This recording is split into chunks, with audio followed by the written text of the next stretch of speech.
I just titled this presentation Researching, Rethinking, and Rearranging, Writing a Biography of Fritz Eichenberg, because I think these are some of the primary things that I've been doing in this process. Uh, um, uh, there's been quite a bit of research and rearranging in particularly. So we'll just get into it. So this is to give a presentation on my sabbatical over the past academic year. Um, and so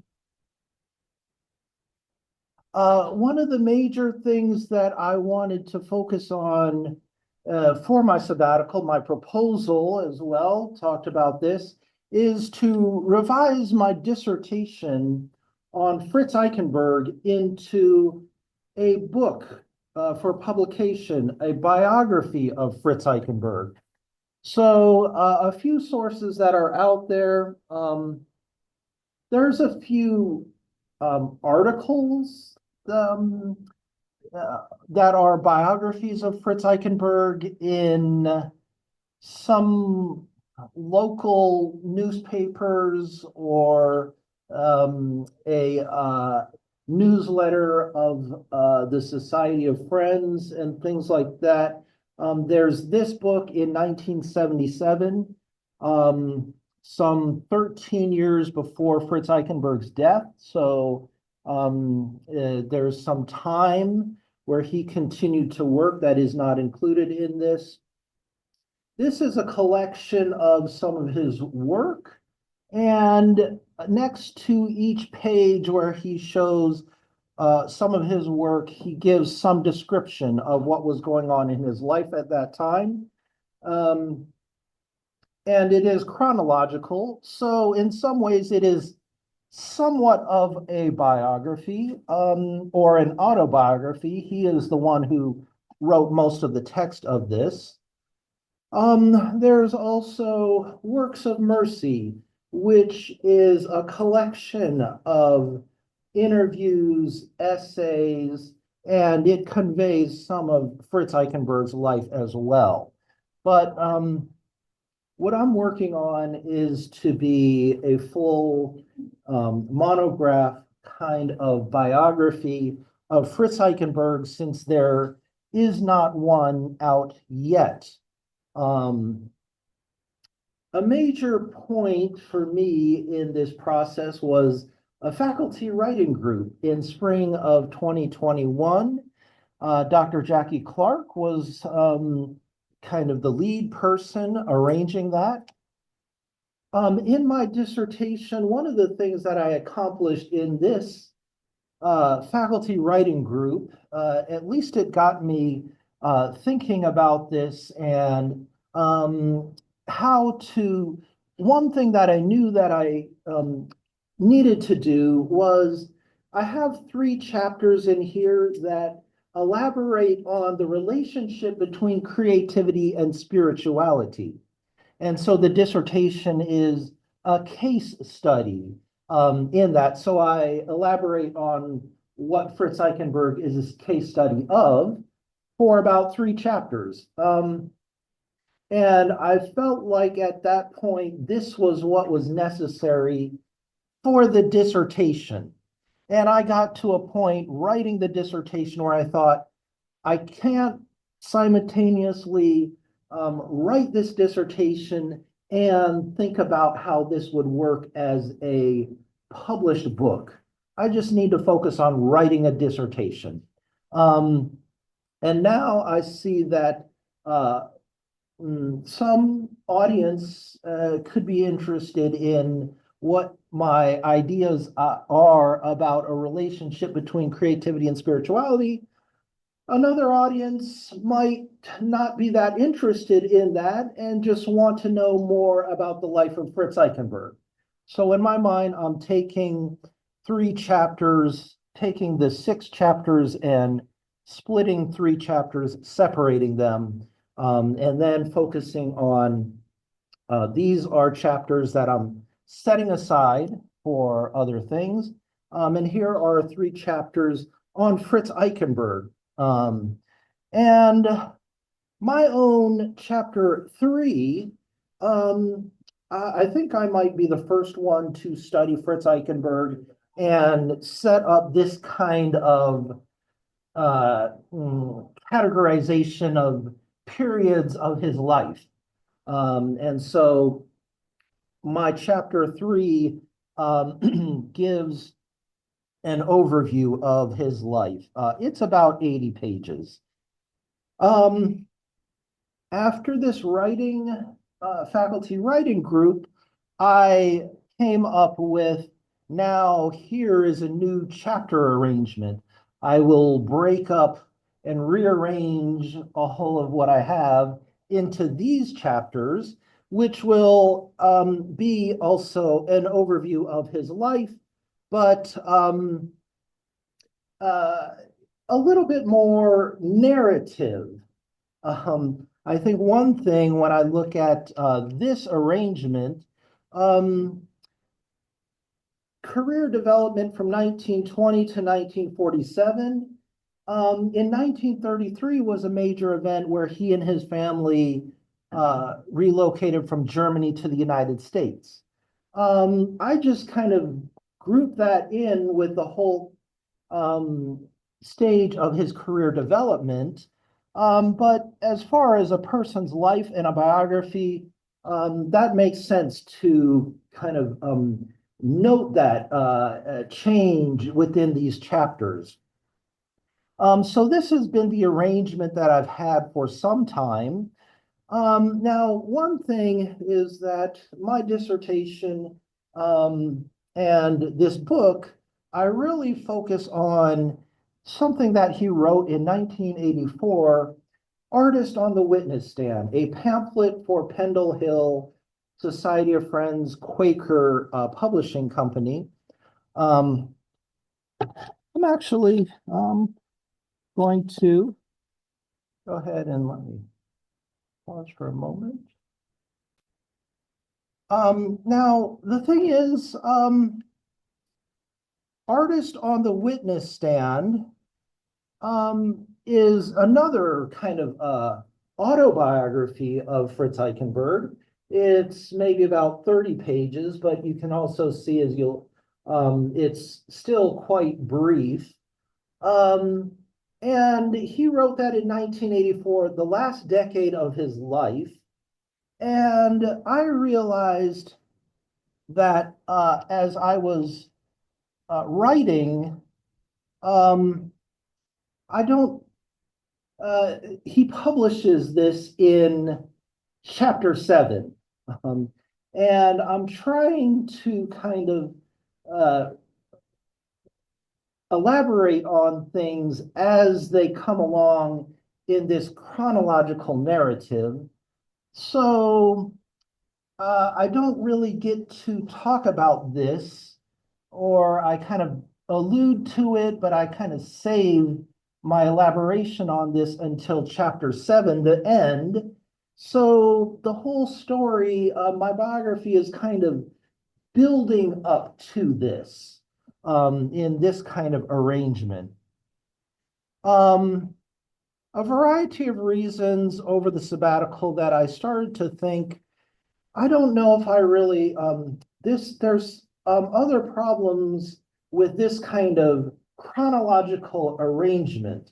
If I want to talk about his illustrations of Dostoevsky novels, he is illustrating Dostoevsky novels almost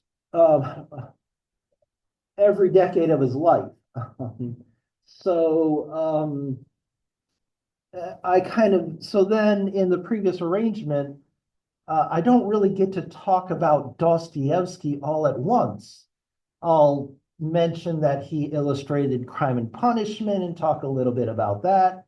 Next chapter, he illustrates Brothers Karamazov. I'll talk about that with some elaboration, and so on and so forth, but never really get a chance to just put it all together, his illustrations for Dostoevsky novels. So this is one of the things that I'm trying to do in this new arrangement is to, instead of a chronological narrative, I want to do a thematic narrative. And so this allows me then to put chapter 1 as artist on the witness stand, or his metaphor, the artist as a witness. So here is some of what I would elaborate on in my first chapter. There's a good chance that this presentation, I may have included just too much material.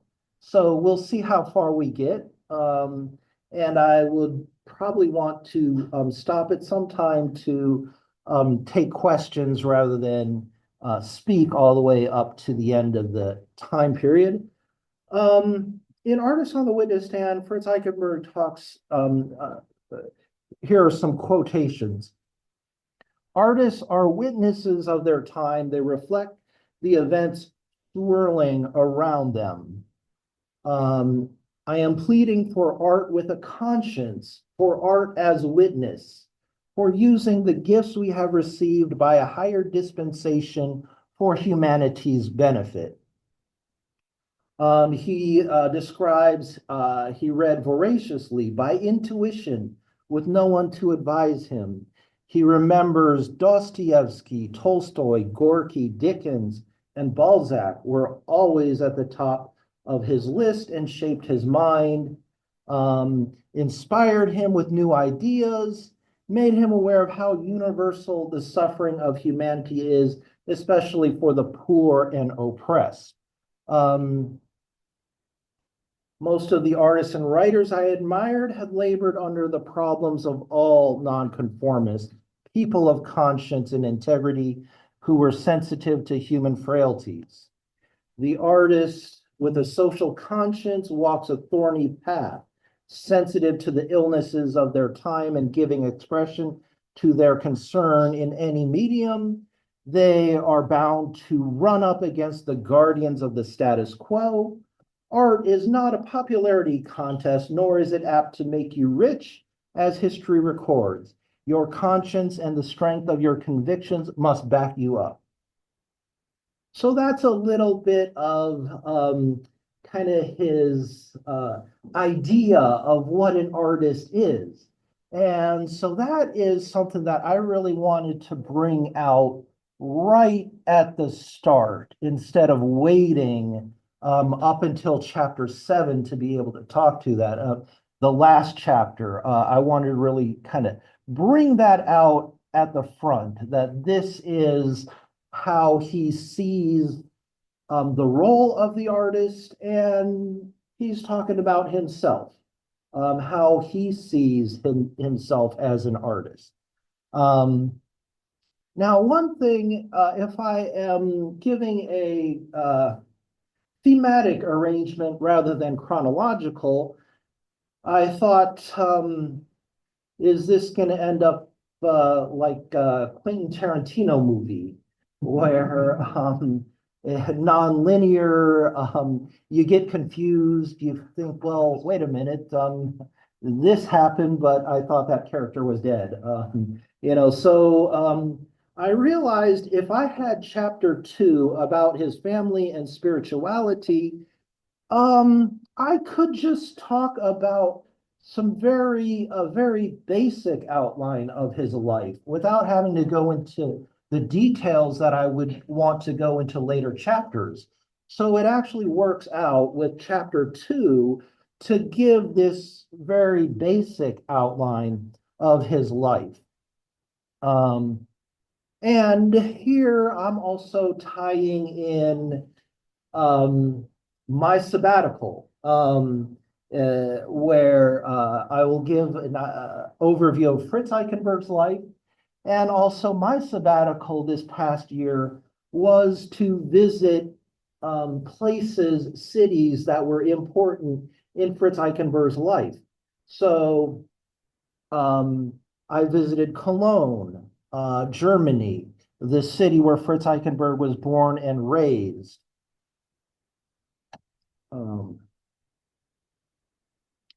I stayed at two different Benedictine monasteries, Maria Lach for about a month and a half, and Abbey of St. Boniface in Munich for another month and a half. From Maria Lach, I visited Cologne. From Munich, I was able to take the train up to Leipzig and Berlin.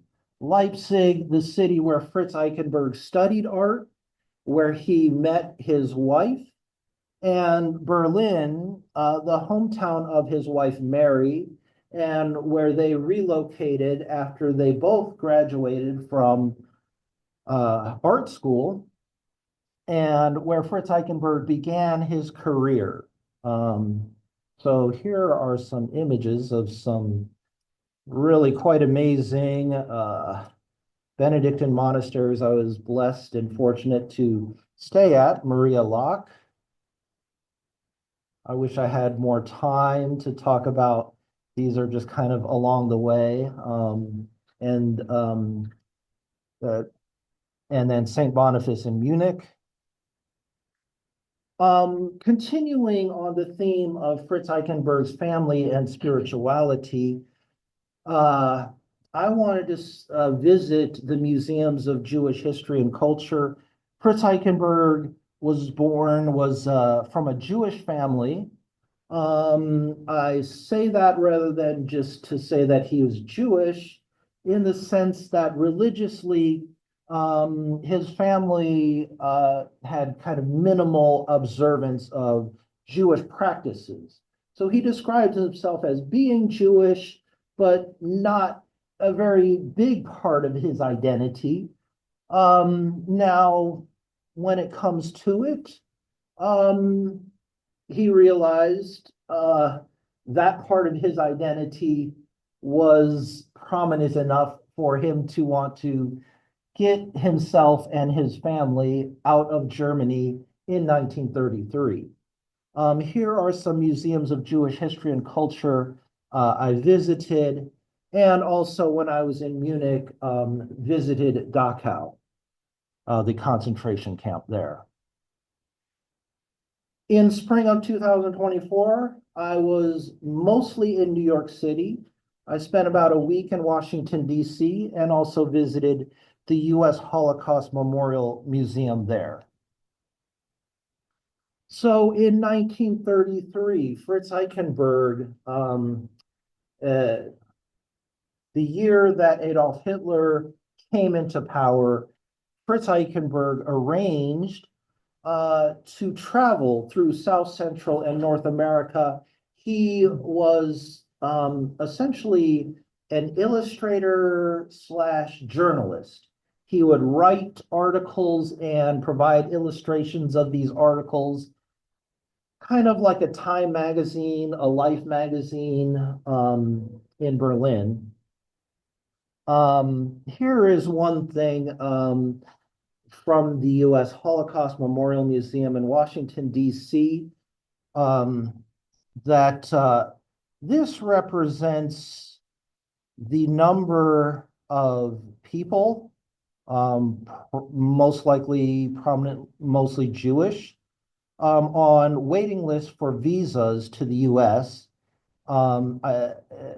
Each suitcase represents about 5,000.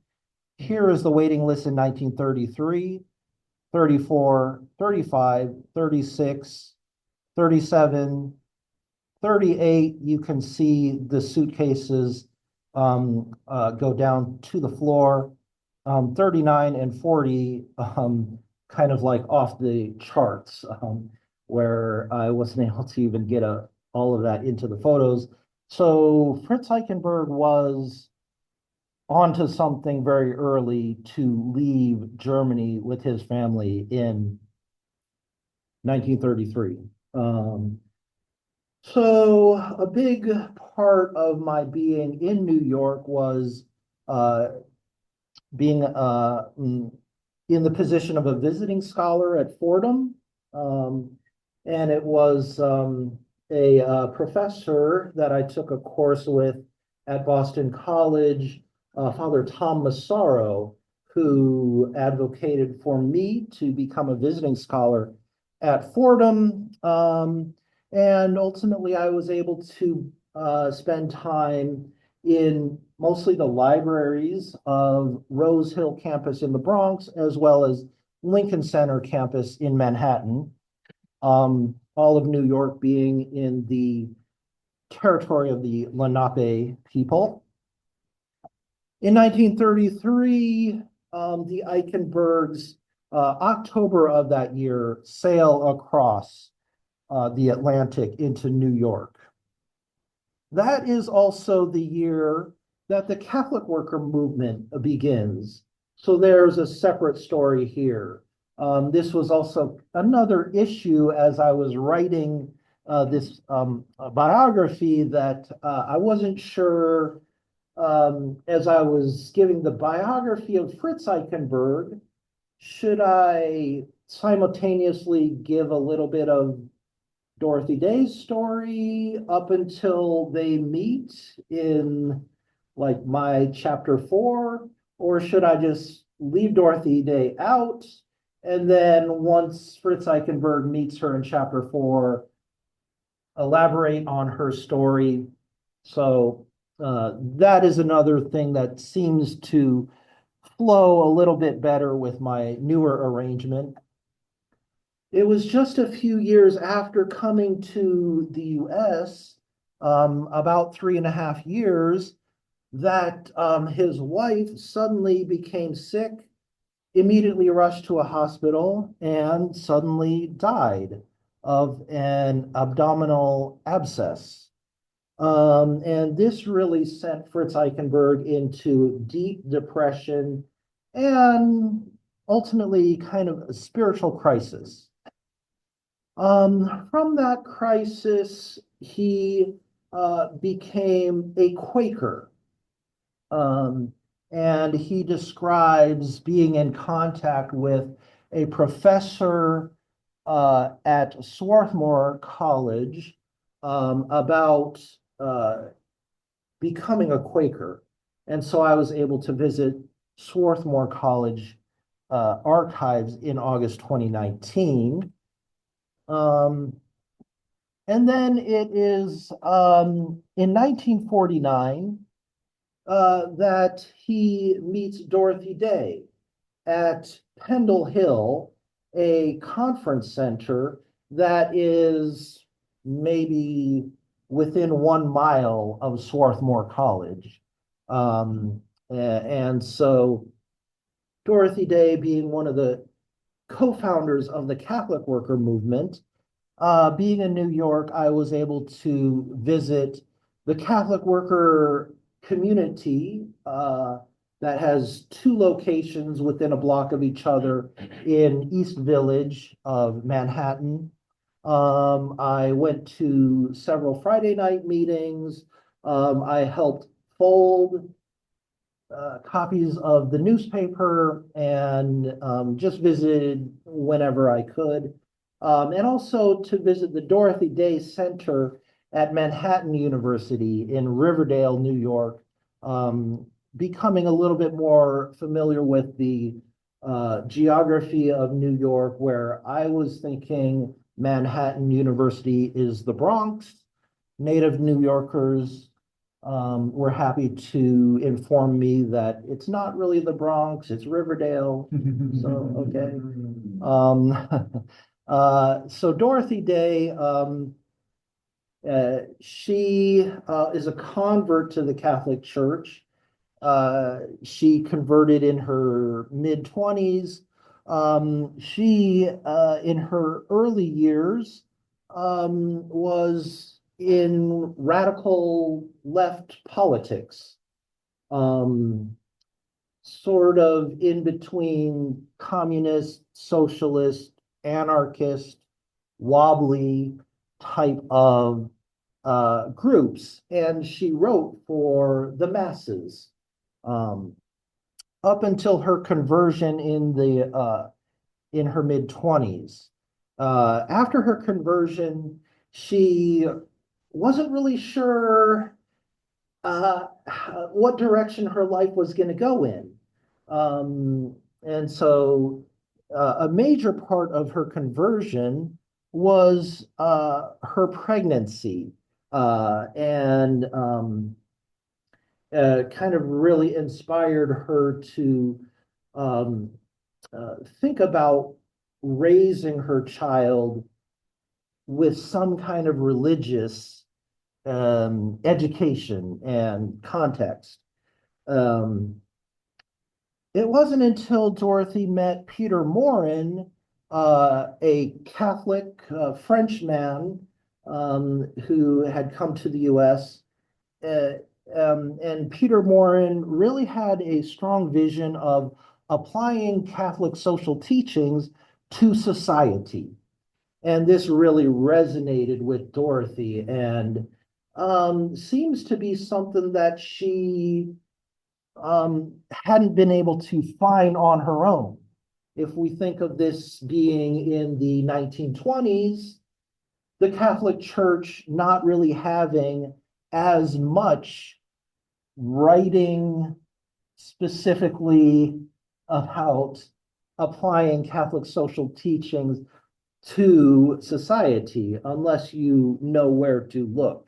Um, One of the things about the Catholic worker movement that Dorothy Day really had a strength for was that she established a newspaper. And once she established this newspaper, people knew what the Catholic Worker was.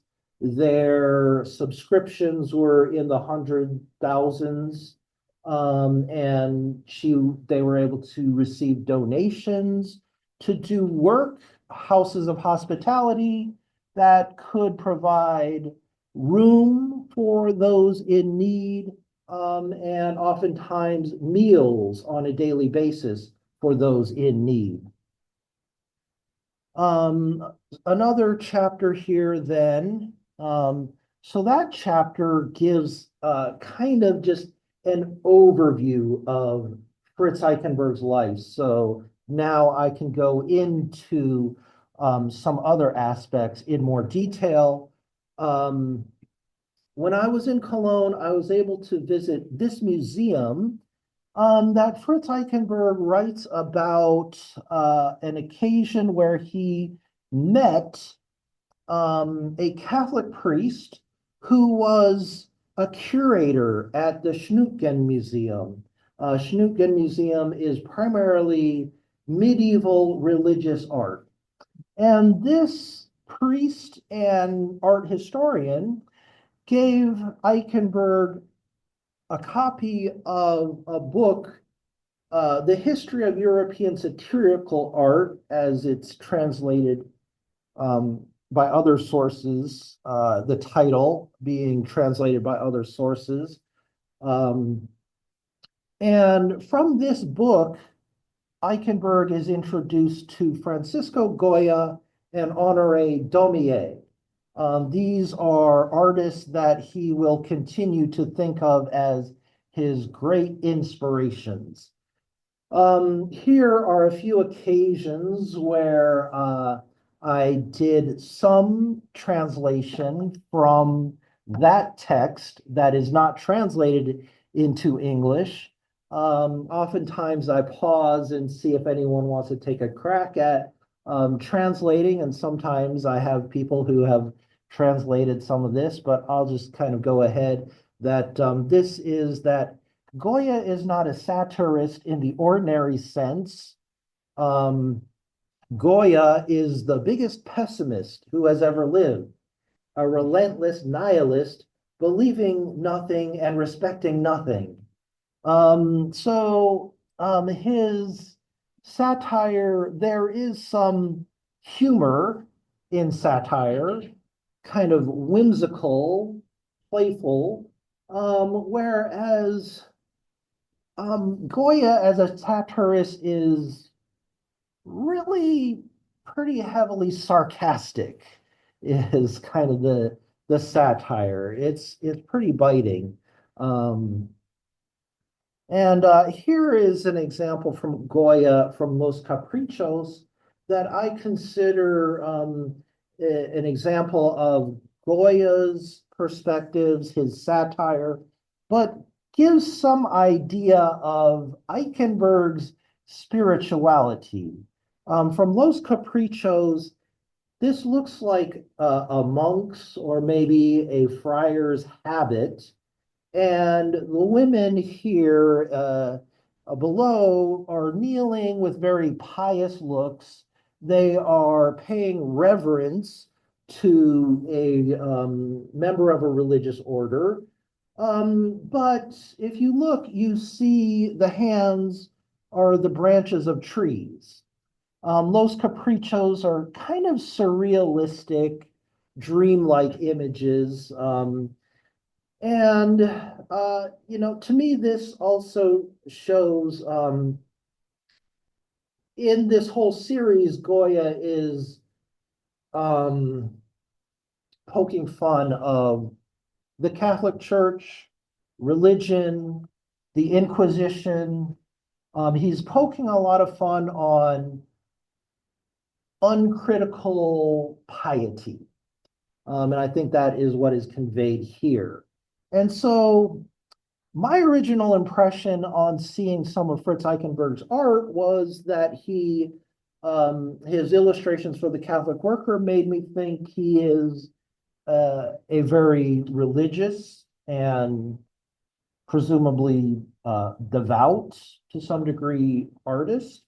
When I looked into Goya to see how Goya might have influenced Eichenberg, and when I saw some other signs of the influences on Eichenberg, I realized Eichenberg really came from uh, a predominantly secular worldview, that he grew up with a very strong skepticism toward organized religion.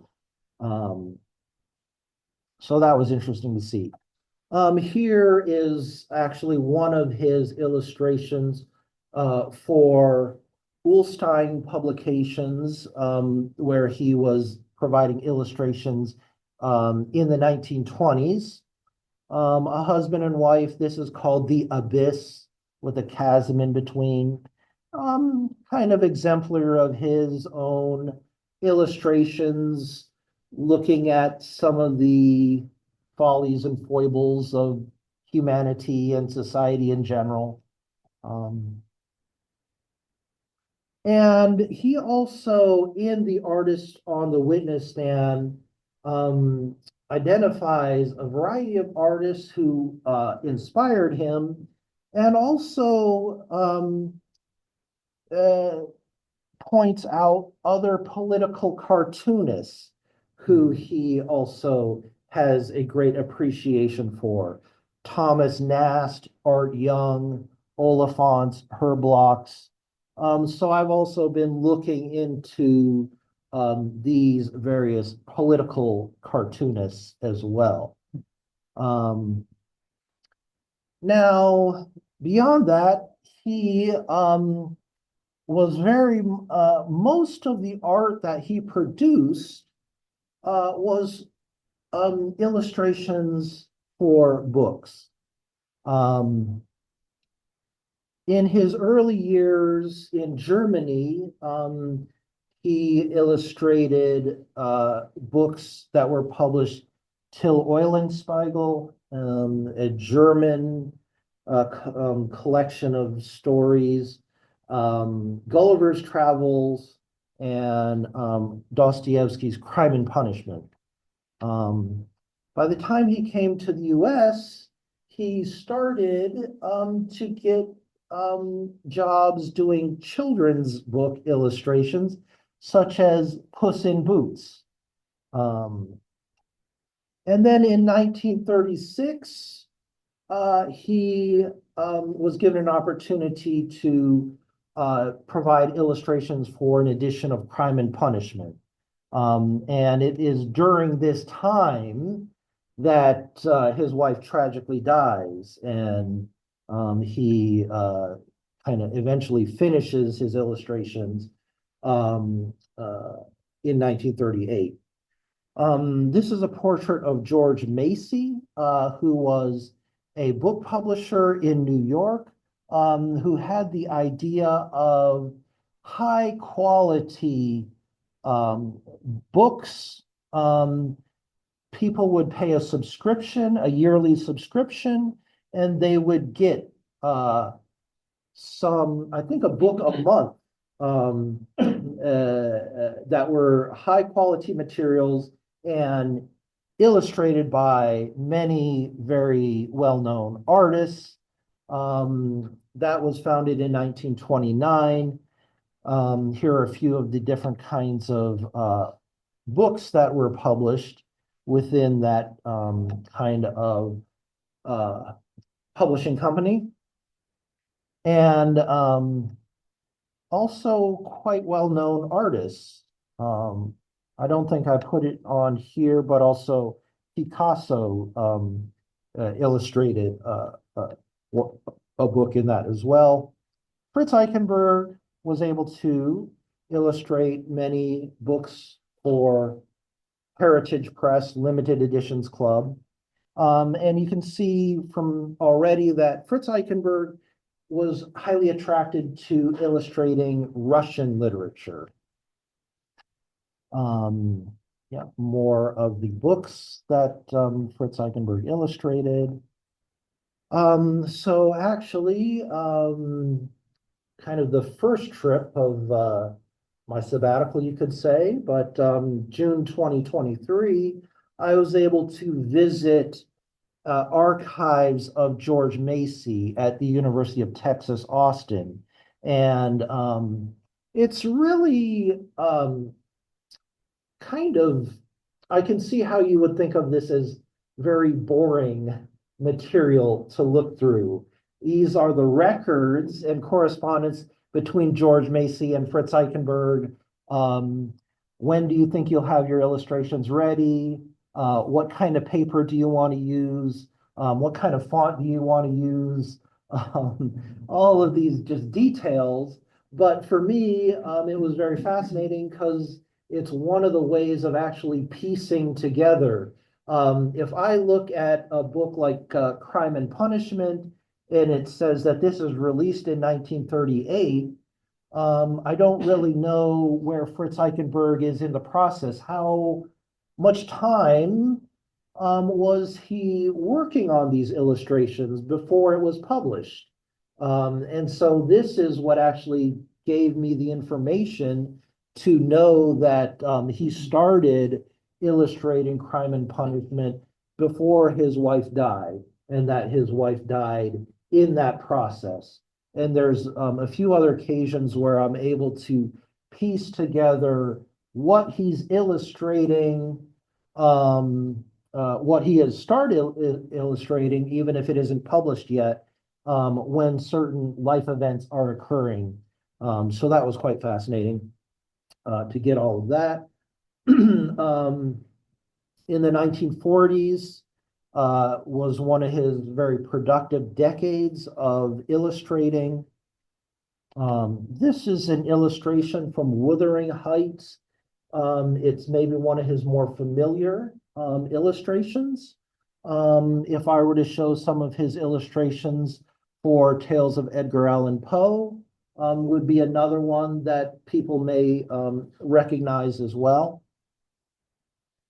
And yeah, so throughout the 50s and 70s, further book illustrations, and the variety of different authors whose works he illustrated.